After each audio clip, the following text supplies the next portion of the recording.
এক বয়স্ক রাজমিস্ত্রি তার কাছ থেকে অবসর নিতে চাইল।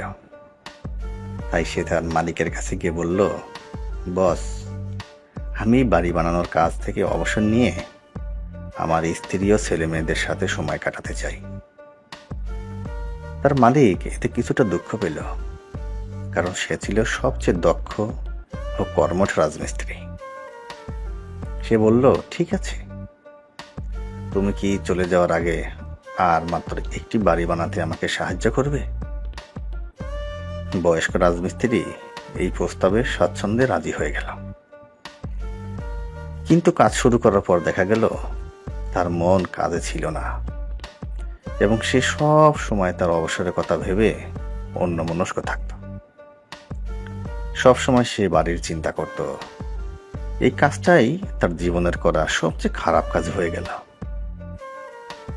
যখন সে বাড়িটি তৈরি করা শেষ করলো, তখন তার মালিক বাড়িটি দেখতে এলো এবং বৃদ্ধের হাতে বাড়ির চাবি দিয়ে বলল, এটা এখন থেকে তোমার বাড়ি, তোমার প্রতি আমার উপহার।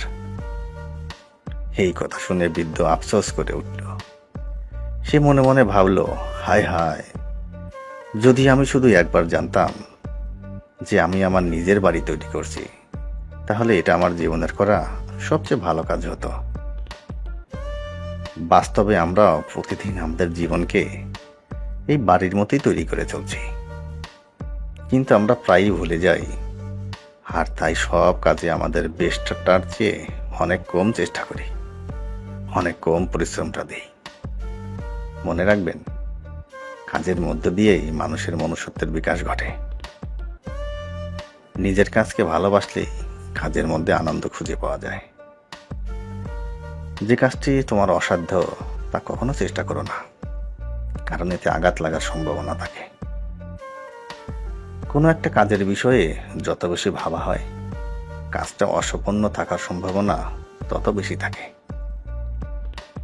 অন্যরা সমালোচনা করুক না, আপনি আপনার কাজ করে যান। আজকের কাজ কখনোই আগামীকালের জন্য রেখে দিবেন না। বলা যায় না, কালকের কাজ আরো গুরুতর হয়ে দেখা দিতে পারে। প্রতিটা দিনকেই যাচাই করা উচিত, তবে তুমি কি অর্জন করলে তা দিয়ে নয়, বরং তুমি কি কি কাজ করলে তা দিয়ে। আনন্দ এবং কাজ সময়কে সংক্ষিপ্ত করে দেয়।